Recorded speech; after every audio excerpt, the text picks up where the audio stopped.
If you start social media marketing today, you're going to start making 7 figures immediately. I hate to sell. I don't like to be pushy. I don't like to feel like I'm desperate. They killed my spirit. I remember I worked with one of them at the very start of my journey as a social media marketing strategist. At the time, my marketing manager. At the time, I was still being paid 35,000 naira.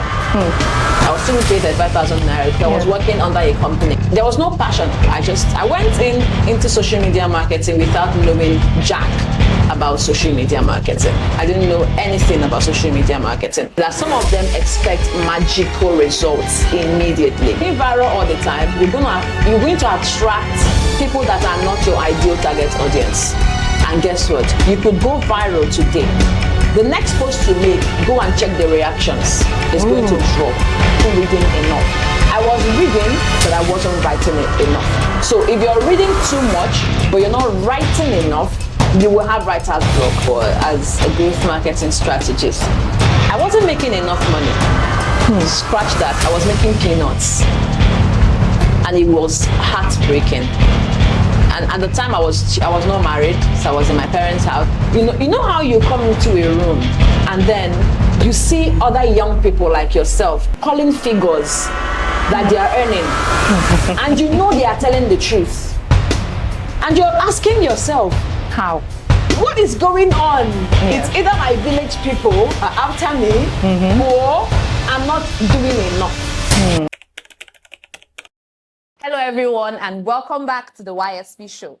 That you have keyed into this point, it shows a depiction of your dedication to growth, purpose, and to learn and unlearn. Because right here we learn, we unlearn, we unpack, and we evolve. We go behind the scenes to uncover the people behind the titles. These are culture shapers. These are policy makers. These are entrepreneurs. These are brands, creatives, business persons, whether the person is a new to the business, an enthusiast, an amateur, or a veteran perhaps. So it's for everyone.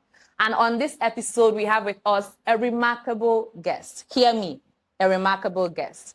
She is one, I've given away the tips, but she is one who is, I would say, a marketing guru, dare I say. We've not introduced her yet. She would be the one to qualify what encompasses who she is. But just to give a little bit of, a little. The nitty-gritties behind content, authoring. She's an author. She's a brand strategist. She might call herself a growth marketing strategist. She's also a compare that's, an event host, an MC. She's a public speaker. She's a coach. Many, many things. At least you can see, we keep on going on and on and on. So she's one who wears many hats. And today we are going to take a walk, a little deep. Who can guess? We are going to find out. So we take a walk down the journey of how did you get to this point? The beginnings, the wins, the growth, the wisdom learned along the journey. Join us, ladies and gentlemen, to welcome to the show, Mrs. Precious NGOZIKA OCHIUDO.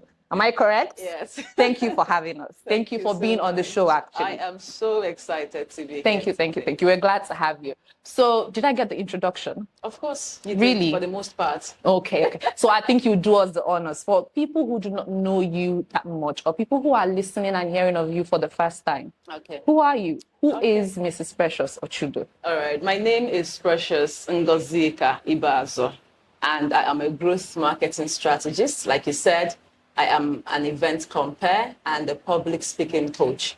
So for people that may not understand what the title entails, it means that I help entrepreneurs, small business owners, service providers, fellow coaches like myself to position themselves on social media, find their right target audience, and sell their products profitably to those people. And then in the public speaking aspect of my life, I help business entrepreneurs, and also I help professionals in their own fields to master the art of public speaking and how to own the room through public speaking. Interesting. You're one who wears many hats, obviously. I do. How do you balance it all? Well, I would say is every day of my life doesn't really entail performing in all of these hats. Okay. So as the day opens, we see what the day opens up to, and then we just go with the flow. So I don't find it overwhelming because I've been doing this for almost the whole of my adult life. I started writing right from primary school. Wow. So more like I discovered I just love to write. You know, people find it difficult to write things. I don't. I love to write stories. I would often imagine a different ending for certain movies, and I will try to rewrite it in a way that, you know, suits me. You know, as one of the instances I can give you is watching a particular Indian movie, and this guy didn't end well in that movie, and that guy was my favorite character. Yeah. So I took a pen and I took a notebook and rewrote it, and that was just it. I felt happy with it. And then suddenly I discovered, you know, I used to be a shy person. Most people would argue that, but I know myself better than any other person. Most people would say you were never shy, but I used to be a shy person. And being shy doesn't mean that I wasn't outspoken. I could still speak, but I could not for the life of me face the crowd. And so what, you know, that did for me was that I had to start developing myself. So managing all of those, you know, different aspects of my life is actually taking a look at, okay, this is where I started, this is where I'm going, and these are the people that I want to work with. And then each day of my life, as the day unfolds, I find those people that I want to work with, those people that I want to help, and I simply help them. So I don't find it overwhelming at all. Now, can you walk us through what made you go into it, aside from your content part aspect, in the public speaking, in hosting events, in, you know, what's the passion? What was the drive that pulled you into that mode? Or could you call it a mode? Yes. Of being one who is very more than passionate, I may say, in, you know, marketing people's brands, like growing their brands, and beyond that, helping businesses and personnel as well to grow. So how did you get into that? I think the driving factor or driving force for me when it comes to marketing, and the reason why I got into it, was actually a friend. I used to be just a writer. So I was writing for brands, I was writing for companies. I used to write for System.io. I would write for Lego companies, you know, outside of Nigeria. So it was just life going on for me. But then there was this friend I met in Bible school. And after we graduated, he looked at me and said, Precious, I think you could actually do better in social media marketing than just content writing. At the time, content writing was paying me well. So I didn't go into social media marketing expecting to make millions. It was just his conviction. He had his strong conviction power. And he just kept convincing me. He said, you're going to do well. In fact, there's an opening right now at the company where I work as a PA to the CEO. Why not come in? You know, just learn the ropes. If you don't like it, you can leave. But if you like it, then you can stay. So I went into social media marketing without knowing jack about social media marketing. I didn't know anything about social media marketing. So at the point where I went into it, there was no passion other than that this friend convinced me that I would do well, you know, in social media marketing. But then I went into it, and learning, I discovered that a lot of business owners hate selling on social media. Why so? Because they think they are being pushy. They think they are desperate. They think that selling makes them look like people who are begging from other people to buy from them. In fact, I was having a conversation with one of my clients based in the UK yesterday, and she said, Precious, you know, I hate to sell. I don't like to be pushy. I don't like to feel like I'm desperate. And I said to her, well, you would have to learn how to sell. Because guess what? You are not being pushy. You're not being desperate. You are helping somebody. So me getting into it, the passion began to grow, just like I said earlier, because I discovered that many people just don't like to sell. They don't like to do marketing. A baker would prefer to be in her studio or in her shop or in his shop or in his kitchen, baking all day. But once you ask that particular baker to pick up their phone and sell, they would find it so difficult. And so that's where I decided, you know what, I'm going to help you to sell. And that was where, you know, my passion started to grow, to just help people know that selling doesn't mean that you are a desperate person. But besides, what is wrong with the word desperate? There is nothing absolutely wrong with being desperate. Desperation can be a fuel that fires up your business and your profits. Because guess what? When you're desperate to help me, you will do everything possible to see that I don't go down the wrong path. And let's say, for example, that I have a surefire way or a very proven method that could get you out of Nigeria in 2 weeks. If I refuse to share it with you, even though you have the money and you're willing to pay, would you not consider me wicked? In a way, yeah, selfish, really. You will consider me selfish, Yeah. right? Because I know a secret and I'm keeping it to myself. That's exactly what business owners do when they refuse to sell, because you have a product, you have a service, you have a solution that And it's got value. Exactly. That can be of help to someone, but you're holding back because you think you're being desperate. No, it is the person you're selling to that is desperate to buy from you. But because you have been, you think society thinks of you as being desperate, so you go back into your mold, into your shell, trying to hide yourself to avoid being desperate, to avoid being seen as, oh, she's selling all the time. She's always on social media, talking all the time. But you're trying to help somebody. And if you help that person, they will be grateful and they would say, thank you so much for that yogurt. It was really amazing. I really loved it. It really uplifted my spirit. My guests really loved it. In fact, they're asking for more. Do you see that? You helped someone to put a smile on the faces of their guests. That is you helping. And if you do not attempt to help, you would not be selling. Selling is helping.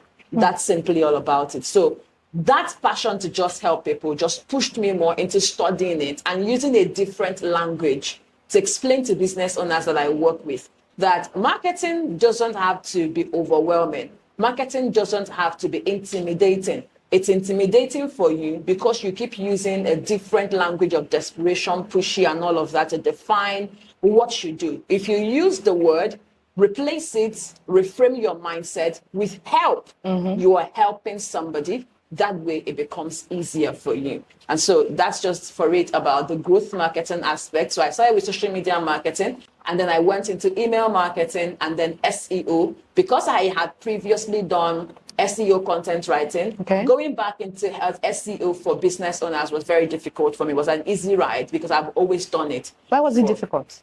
It was an easy ride, I said. Okay. Yes, because I've always done it. Oh, so it okay, wasn't okay. difficult to kind of pivot into, doing all of that as a marketing strategist. Okay. So I have a lot of clients that will come and say, you know what, I have a website, but I'm not making sales on my website. How can you help? And that's where SEO comes in. So SEO means search engine optimization. Yes. Exactly. And that's where the SEO aspect of my services actually come in.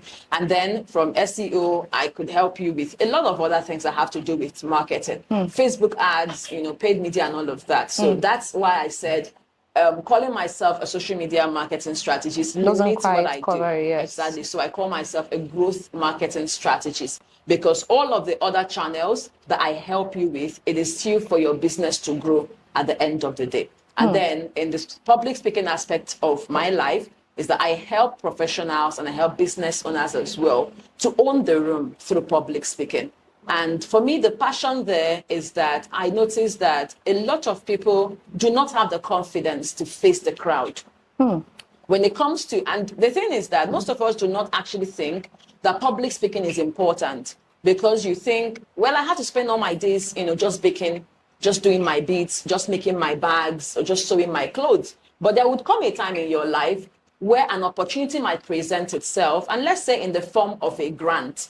And maybe like a $5 grant or something, $5,000 grant, and you're asked to come to the stage and talk about what you do. If you do not have the necessary skills of public speaking, you would not be able to go home with that $5,000 grant. And even though your business deserves it, your business has all the qualities it needs to take home that particular grant, you would not be able to take it home because someone else who has a better skill of public speaking was able to present themselves and their businesses, talk about it with passion, give the numbers, do everything very well, and then they convince the crowd and they were able to go home with that. And you will sit there watching someone that shouldn't have gone home with that money. Maybe you deserved it better, but because you do not have the skills of public speaking, you're not able to present yourself, you're not able to defend what you do and convince people to give you that particular money. So the passion behind it is to actually say to people, look, you can talk.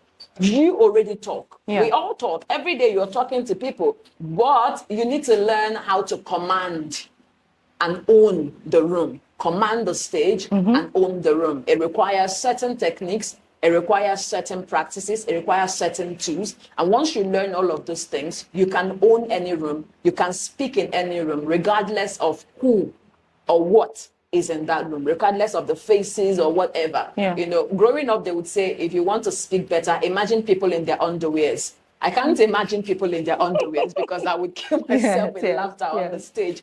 And so for me, that particular ideology doesn't fly. It doesn't fly at all, because you're telling someone who is shy to imagine people in their underwear. Awkward. You're making it even worse. Yes. So that's not the way to go about it. So all of those things is discovering. For me, when I discover that people have a problem, I want to help them.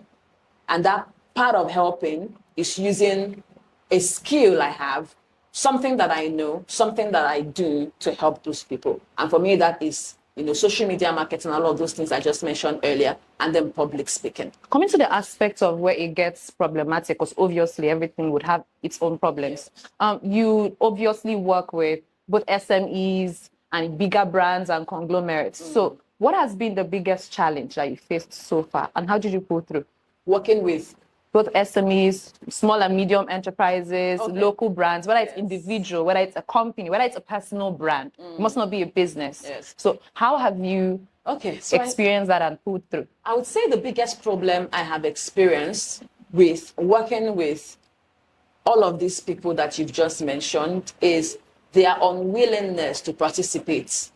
So I've discovered that when businesses hire you to work with them as a growth marketing strategist, or even as a social media marketing strategist, they think that solves all their problems. So they push their responsibilities on you, over to you, forgetting that it's a partnership. And by partnership, I mean, I need you to be actively involved. Yes. Because I don't own your business. Exactly. I don't know so much about your business. It might take me at least a year to even know about your business. That is if we walk up to it, depending on how long our contract is going to last. There's a client I have been working with since 2021. Wow. Till today, there are things she still corrects me about the brand. But now, because no one knows the brand more than the owner. But now she can comfortably leave me to create content. She won't vet it. It goes live. She just said, "Oh, Precious, this performed so well. I love it." Or people are telling me this performed well, and they'll tell them, "I didn't post it. Precious did." Because I've worked with her so long, I now know her messaging. I know her target audience. I know everything. But why was it so easy? Or how did she make it so easy? It's because she's involved actively. She didn't hire me and then take the back seat. No. She's only taking the back seat now because she knows I have mastered her messaging. But even at that, she's still actively checking things to be sure that I am still keeping with her messaging, because she knows I don't manage your brand alone. There are other brands I manage, and it's possible that something could happen and I just mix your messaging with somebody else's. So the identity is important to maintain. Exactly. Yeah. But that never happens anyway, because I like to make sure that everything that is going on anybody's page is specifically for them. Yes. But one thing I love about her, and in fact, most of the clients that I work with, is that they are actively involved, because I tell them from day one, if you're not actively involved, I can't work with you. And that's one of the challenges, is that you find a lot of people that want results, but they are not actively involved. Then another challenge that I have also faced working with clients as a growth marketing strategist is that some of them expect magical results immediately. That part. Exactly. So someone hires you and they're expecting to go from 1,000 followers to 50,000 in 1 week. And for me, because I always have an onboarding call or a discovery call before the onboarding. I always have a discovery call with every client. And I will tell you, listen, if you're expecting magical results, please count Precious out, because I can't promise you that. I know there are people that will promise you that they're going to give you results like that, and they will not keep to their word, because it's impossible.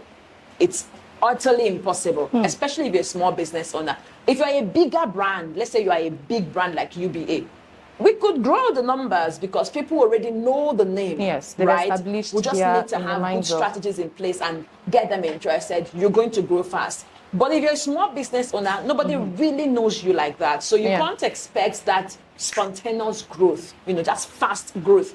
It is consistent. Even virality is also another challenge because people want to go viral all the time. You shouldn't be going viral all the time. Just take it from me. Why? If you're going viral all the time, you're going to attract people that are not your ideal target audience. And guess what? You could go viral today. The next post you make, go and check the reactions. It's going to drop. Why? The people that followed you through your viral content followed you for that particular content. Post. Yes. And they expect you to continue posting that kind of content. And so maybe you wanted to go viral and then you went to do some stupid stuff, just They for the lose sake of interest virality. immediately. Something that has nothing to do with your brand or your messaging or your target audience. Because you want to go viral, I see a lot of people do it. You now go and do something like that. Guess what? Your people are going to expect you to always, okay, let's say, for example, you make bags. There's this lady that makes bags. She makes beaded bags. One day she was complaining about it, and I said, you see what I'm saying? She was complaining about, she said, people always expect her to make comedic content because that's what they're familiar with. And she doesn't like it because she wants to also sell her bags. But every time she posts her bag content, it doesn't get as much reaction as she wants to because the people who follow her just to laugh. And she's making them laugh. But are you selling? No. So as you're making people laugh, make sure you're selling. And I noticed that recently she has changed her strategy to fuse the both. 50-50, while she's still making people laugh, she's selling her bags at the same time. And that's the way to go about it. So instead of trying to say, oh, let me go viral, let me do all of that, don't do that, because you are going to attract the wrong kind of people. And you are the one that will still cry at the end of the day. So it's best that you do what works for you, stick to your messaging. You will grow, maybe not at the fast rate that you're looking at, but you will definitely grow. Just make sure you just keep consistent to your messaging and you will see the growth. One day, one of your posts with the right messaging will still go viral and attract the right kind of people for you. This happened to this client I'm telling you now. She's in South Africa, and I've worked with her for since 2021 up until now. That's maybe 4 years or so. And when we started, she told me, Precious, I'm not looking to go viral. Yeah. And I was so happy. I said, I love you. So I'm not looking to go viral. I just want to make sure that I'm reaching the right kind of people and we are making money. I want to make money. I'm not chasing virality or vanity metrics. I want to make money. And we made money. Yeah. And now she has grown from 2,000 followers to 14,000 followers. Wow. And what made us to grow up to 14,000 followers was just one post. That same post is still bringing us followers up until today. Just because we maintained our messaging and kept doing the right thing. When she launched her offer, we had over 200 people that joined her free masterclass, and from there we upsold to her membership. And now we are planning to release another product, all because she just maintained the right messaging. So you keep to that, the right people will find you. So, the marketing field is obviously very broad, incredibly very broad. How did you get to carve out your niche? Okay, for me, I don't like to do so many things at the same time. I find it a bit distracting. And then it's too overwhelming trying to do a lot of things. Like you said, digital marketing has a lot of arms. So when I got into it, I just went straight to the social media marketing that my friend asked me to go into. He convinced me, social media marketing, I went straight into it. Then at some point, I know that I had to add other skills and other services. So I added email marketing, and then I added SEO. SEO was already in my life. I didn't really add that. So I then added paid media, that is Facebook ads. Could you tell people that do not exactly understand what SEO means, what it entails, not just the surface level, and how they inculcate it in their brand as well? Okay, so SEO simply means search engine optimization. Yeah. It is simply a tool whereby you use to tell Google, look at my business, show it to the right people. I want to break it down for the average person to understand. Now, let's say that you have a website, right? if you don't have SEO properly set up on your website, whether it is local SEO or global SEO, if you don't have SEO, especially local SEO, now, okay, let me break it down a little bit more. Okay. Let's say that I have bags. I want to buy bags, right? And I go on social media, I pick up my phone, I go to Google, right? And I type in bags in Lagos or handbags in Lagos. Any business that did their SEO properly, handbags in Lagos, It will pop. their website will come underneath the search results. Yeah. And I will be able to just go and buy from them because they did their SEO properly. And the other businesses that will still have their website there, they're selling bags, but they're not making sales. They'll be wondering what's going on because you did not set up your search engine optimization. It's not there.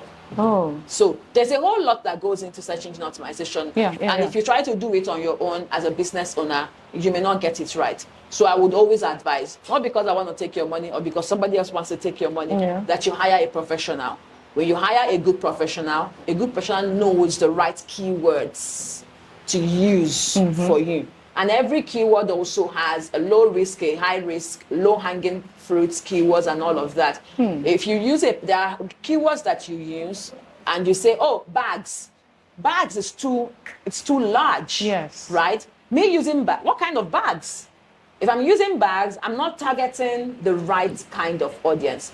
But if I say something like pink lady handbags in Lagos, it narrows it down. Narrows it down. Yeah. It's a low-hanging keyword because I could possibly be searching for lady handbags or pink lady handbags in Lagos, and then I find you because you use that particular keyword to find me.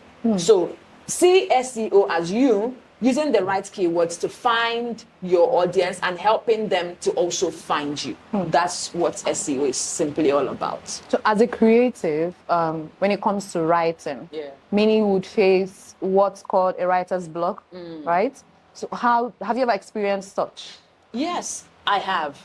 But I would also say that writer's block only happens to writers who do not write. Really? Yes. If writer's block happens to you, it's possible that you are not writing enough.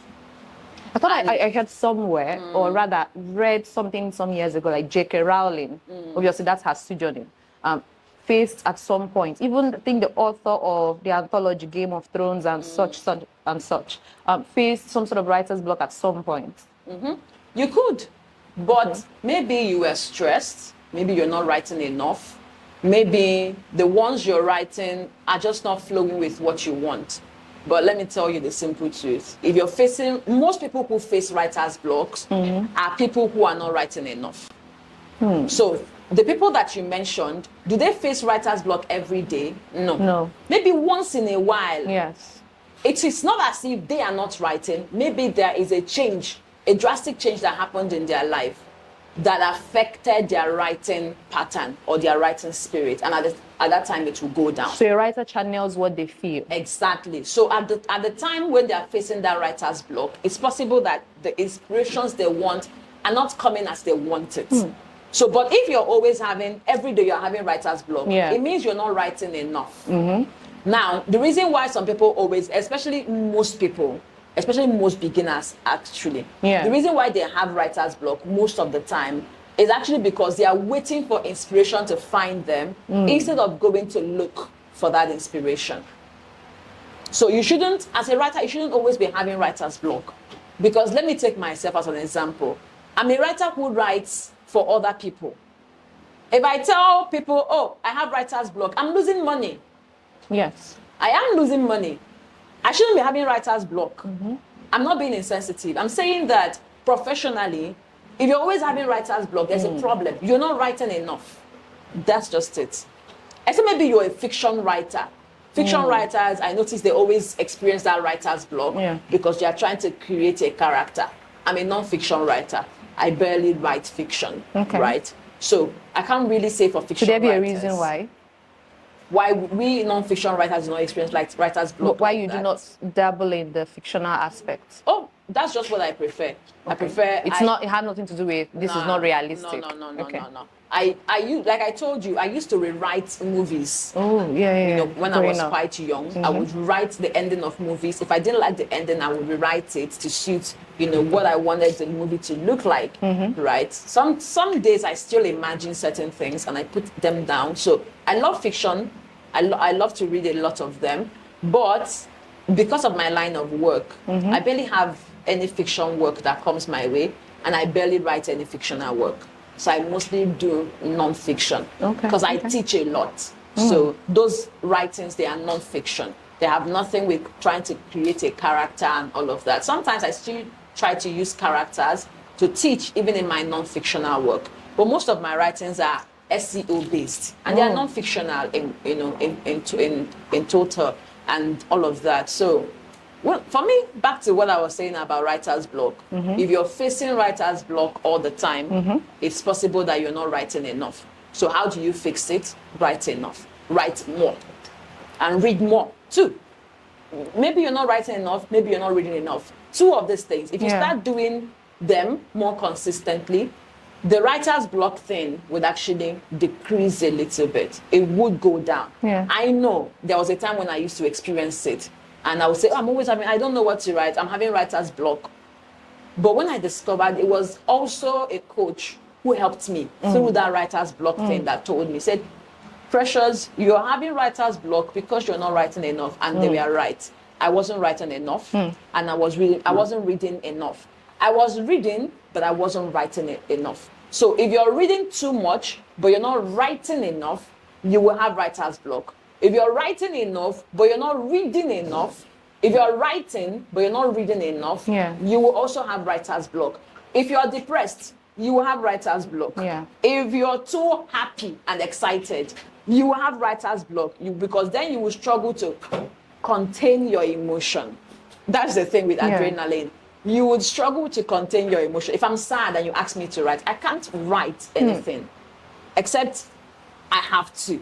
But if I'm sad and you're asking me, I can't really get my thoughts together. Some would say that there could be a way to manage these scenarios. Yeah, it depends on what is happening in your life.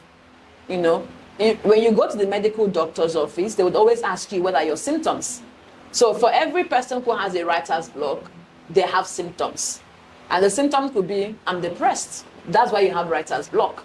I'm not writing, that's why you have writer's block. I'm not reading, that's why you have. So I can't diagnose everybody in general to say, oh, you're having writer's block because of this. I just don't want to sound insensitive to people's feelings. So I will just simply say, for anybody who is having writer's block, find your symptom. There is a reason why you are having writer's block. If you fix that problem, the writer's block will go. You should not always be having writer's block as a writer. That's why you are a writer. A writer writes. If you're not writing, what else do you want to be doing? Some would think when it comes to, how broad your field is, and they have sort of found themselves in a stock or confiscation or a mode where they are unable to actually divide or break out. Okay, you said it's in line with emotion in a way, right? So when it comes to the guiding principles to balance all this, especially for brands or personal companies that you work with, how do you narrow down those ethics to maintain? And in those ups and downs, obviously there are wins and losses. What has been the hardest lessons you've had to learn? I think you need to rephrase that again. Basically there would be, because some would say that field, this creative field, is very unstable, actually, not static. It's erratic. So it's changing, it's fluctuating all the time, whether it's influenced by the economy or opinions or everything. So how would you counsel one to sort of come to a sense of how do I put it now? Sort of a way whereby they create this space, narrowing down that regardless of the wins and the losses, using your own lesson that you've basically telling us your own lesson that you've learned in your experience. This would now help whether it's starters or people that have started and felt stuck to break out of that mode. Okay. So when I started my journey in the creative world as a general, whether as a writer or as a growth marketing strategist, I wasn't making enough money. Scratch that. I was making peanuts. And it was heartbreaking. And at the time I was not married, so I was in my parents' house. Everybody would leave, I'll be with my laptop. I would be with that laptop, I would be searching for jobs on Upwork. I would search, I'll use every technique I know that I have been taught. And I wasn't just, trying things on my own. I was taking courses as well. I was taking classes, I was listening to people to see what are they doing, what should I do, right? And it was still not working. At that time, I felt all these courses, they're not really helping. Like, why am I implementing what you're teaching me, but I'm not seeing results? The problem was with me, not with the courses that I bought, not with the people that taught me, because I had a good person that taught me Upwork. This person was detailed. They showed us every single step of the way, how to go about it. But I felt I would do it now and see results immediately. And that's what the problem is with most creatives, is that we want to see immediate results. And that under heaven is not going to happen. Except, of course, the Lord decides to work a miracle in your life. And then things begin to move for you. But if you're expecting that if you start social media marketing today, you're going to start making 7 figures immediately, it may not happen. Maybe if you have good connections, it could happen for you, right? But in most cases, for most people, it may not happen, right? So in my own case, what did I do?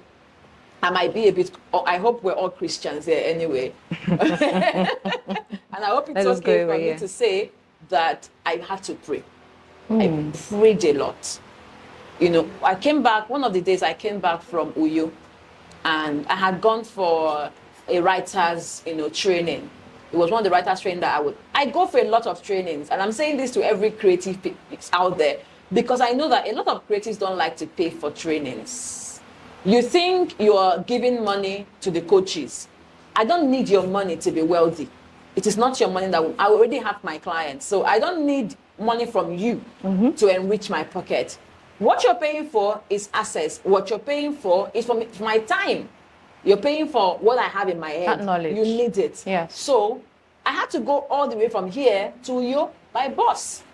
I went to Calabar, for that particular training.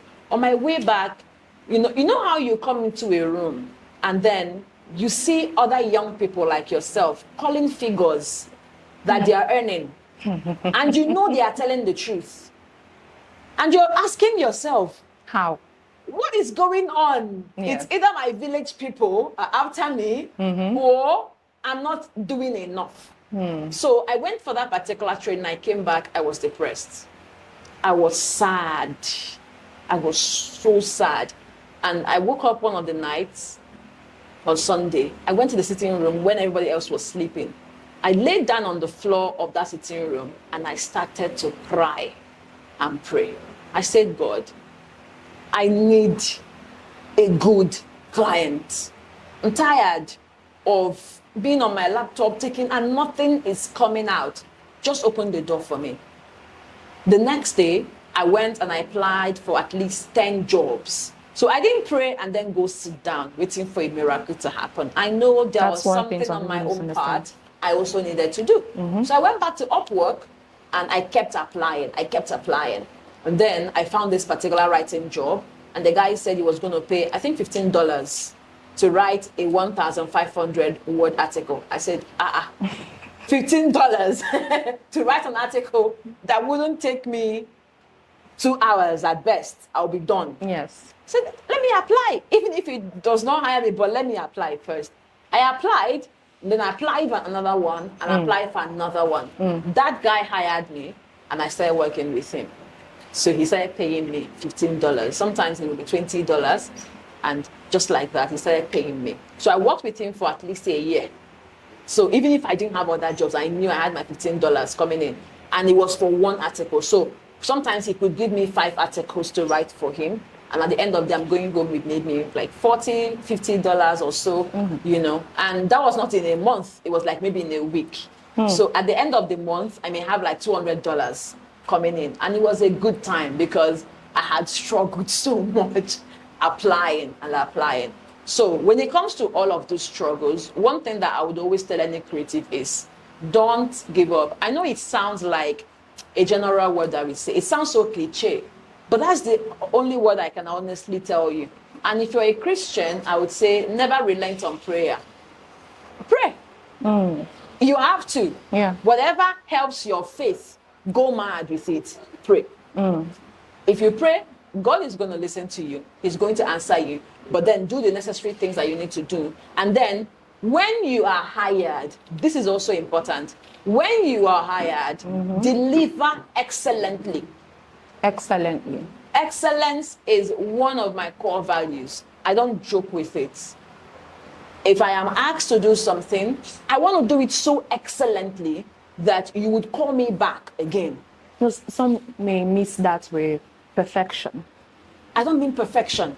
Excellence is a different word from perfection. Perfection means that you're trying to get everything right, right? You're trying to get every single thing right. If your perfection is also a good thing, if you are someone who is a perfectionist, it's a good thing as long as you don't allow it get in your way, right? Perfection means I want to get everything right. I want to make sure that this thing is tightly screwed. This thing has to be where it is. Excellence means that if you're asked to do something, you deliver it exactly the way it ought to be done. And you also over-deliver on a promise.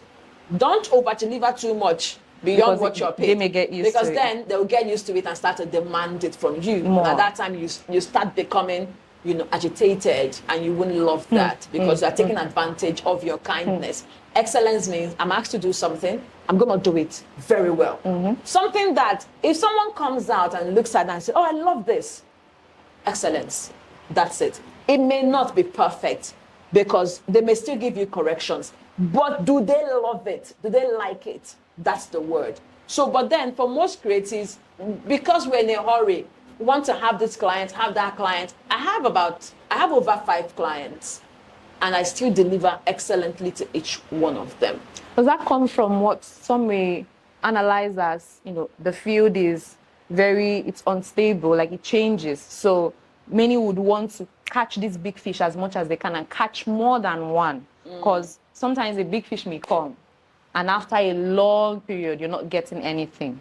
If you're not getting what you may call a big fish after a long period of time, and you're on social media, check your positioning. I will not, because of trying to catch whatever fish, swap that for excellence.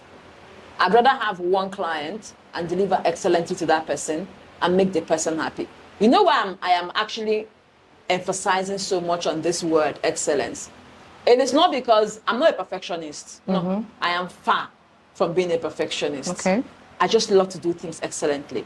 I want to be sure that my clients are happy. Let me remove the word excellent. I want to make sure that the people I work with are happy. If they are happy, I'm fine. Some are never happy. Well, by God's grace, I've worked with happy people. The majority On of the people opposite side. Majority of people that I have worked with are happy people. I remember I have worked with 1 or 2 clients that were never satisfied with anything. Never. How did you navigate that? Well, I didn't navigate anything. I stopped working with them because they killed my spirit. I remember I worked with one of them at the very start of my journey as a social media marketing strategist. At the time, my marketing manager, at the time, I was still being paid 35,000 naira. I was still being paid 35,000 naira because I was working under a company. And I didn't mind because I didn't know anything about social media. So this particular lady, she owned, an interior decor brand. And I didn't know so much. I didn't know anything about interior decor. I didn't also know a lot about social media at the time. But I was willing to do my best to see that I delivered good results. And this woman saw through my insecurity. And she started to bank on that Ooh. to frustrate me. So every single time I would design something and send to her. But before I sent to her, I would always send to the project manager or to the CEO. They would say it's fine. And then I sent to her and she would say, no, it's not fine. Sometimes she would say, oh, it's good. And then later she would say, oh, that's not what I asked you to do.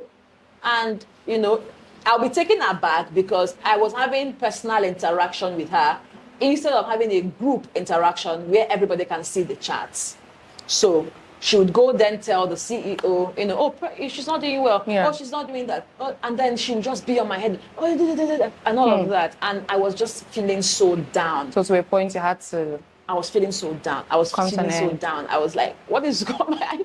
I'm someone that has a healthy self-esteem. But you are trying to take away my self-esteem. You are making me insecure about myself. And I would feel, oh, let me even do more to see if she. In fact, I lost my self-esteem because I would always want to do everything that she wants me to do. And that was not good for me or for what I was doing. So at some point, you know, I had to tell the project manager, look at what is going on. Yeah. And the woman left on her own. She left the brand on her own. When she left, I felt bad. I felt she left because I didn't do my job well. So for a very long time, I kept apologizing to the company. I kept saying, I'm so sorry. I'm so sorry I made a client leave. But the CEO called me and said, Precious, it is not your fault that she left. She's an ungrateful person. I know her. She's my friend. And she's also a client. That is not your fault. Just let her go. She left. She later came back. But at the time when she came back, I was now the team leader. I was now the team lead. I was leading a team of other social media managers. So at the time I had grown, I went deep into learning social. Because of that, I said, I am going to be the best out there. I'm not going to feel insulted by a client. I'm not going to feel small before a client. I'm going to be one of the best social media marketing strategists in this company, and I'm going to be paid the highest in this company. At the time when she came back, I was now the team lead. I was leading other brands. I was now earning 6 figures from this very company that I was working with. So when she came back, they assigned her to a different person because I had a lot of accounts under me that I was overseeing. So I couldn't even take her, even if I wanted to. So they assigned her to a different person, and I really thank God for that. That same person they assigned her to, she still kept complaining. Wow. And this same person she was assigned to was an experienced person, and she still kept complaining, and she still left.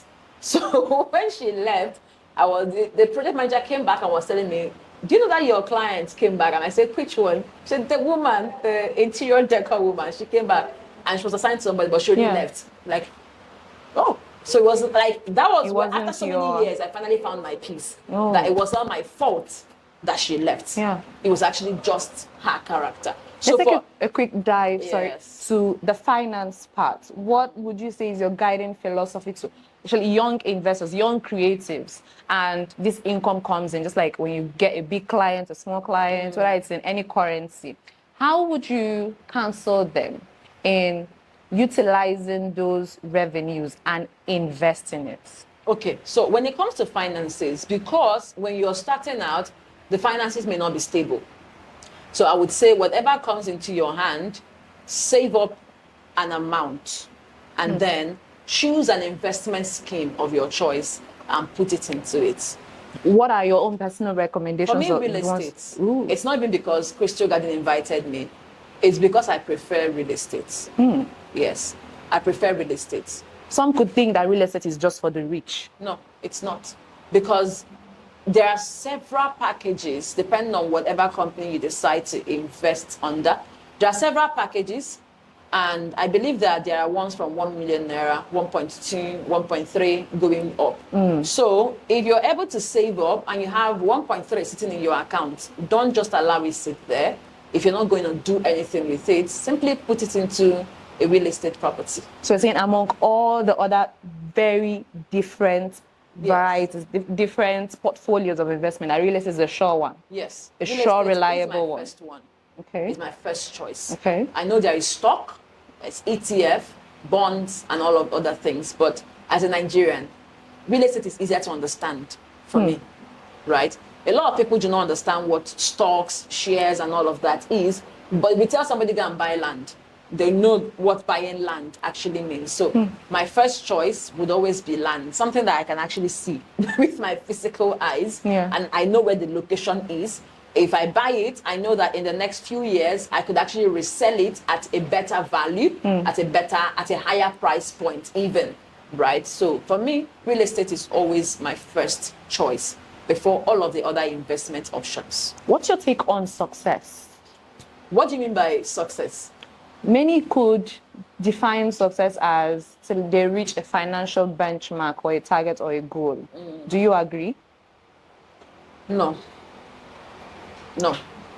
I would say success is a daily thing. If you woke up in the morning, you succeeded. You succeeded to get out of bed. I succeeded to get here. It's a success for me. It's a win for me. I celebrate it.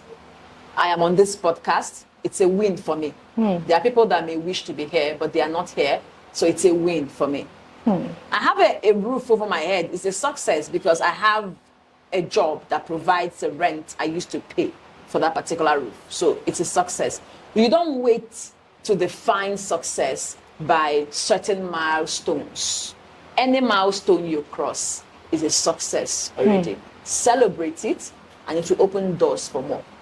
Wow. So don't limit your mind to think until I buy a car, until I build a house, then I'm a successful person. Because guess what? When I was earning 35,000, I didn't feel successful, right? I was happy because at least something was coming in. However, when I started earning another amount, when I started earning $200, I felt happy. But after a while, I didn't feel happy anymore. I didn't feel not happy. I didn't feel satisfied anymore. I wanted to grow beyond that, to start earning more. And even now that I'm earning 7 figures, I am still not satisfied. I am happy. I feel successful. I feel excited about it because I know not many people have it, and I am just happy to work with the right people. But do I want to cross this particular milestone and this threshold to even more? Of course, because human beings are insatiable. We always want more. So if you keep waiting until you have, all the things, cross all the milestones, do all of the things before you feel successful, you're going to live in depression all your life. So any milestone you cross is a success. You are a success. Whatever you're doing right now, you are a success. You don't wait until certain things happen before you consider it a success. Success is a daily thing. What would you say to one who is starting out, who has started, or who is even at that tipping point where they feel like, oh, they're already successful or they are not? Just the general landscape of it all in any field, whether it's creative, corporate, any field. Okay. A word I would say to someone who doesn't feel successful, is that a question? Yes. For me, the word I would say to that person is, you have to consider yourself successful. I don't think there is no preaching, there's no amount of preaching I can give you if you don't convince yourself, or if you don't believe that you are. That's just it. And of course, I'm not going to fight with you because I know you want what you want. The heart wants what it wants. You can't tell someone who wants to live in a 3-bedroom flat, but meanwhile they live now in a face me, I face you, that they are successful, if they don't feel successful. So it's equated to contentment. It's equated to, to people's own ideology. For me, my mom would always say this, every step of the way I find myself, I always embrace it. I always embrace it. And I would always be grateful to God for that.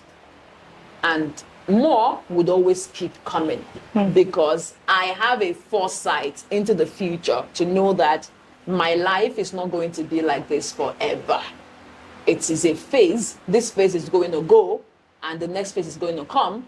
There was a time when I had no client. Now I have over 5 clients and I have other people that I'm hiring to work with me. So did I ever think that this was going to happen so fast? No. But is it happening right now? It is happening. And am I going to grow more? Yes, I'm going to grow beyond this. Do you think one can build a legacy with this? Of course. You can. You can build a legacy. Are you talking about what I do? Yes. Build a legacy with what I do? Yes. No.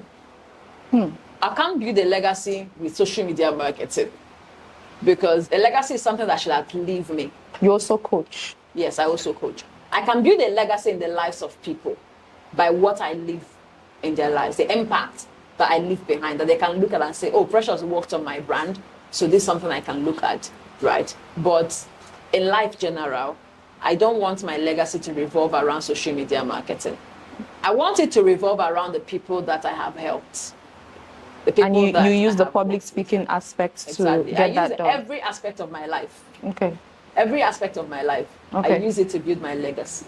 Right. But I'm saying I am not containing legacy to just social media marketing, because legacy is such a big word, right? So legacy for me is what I'm leaving behind the lives of people, right? What are people going to say if I'm no longer here? What legacy did I leave? Yeah.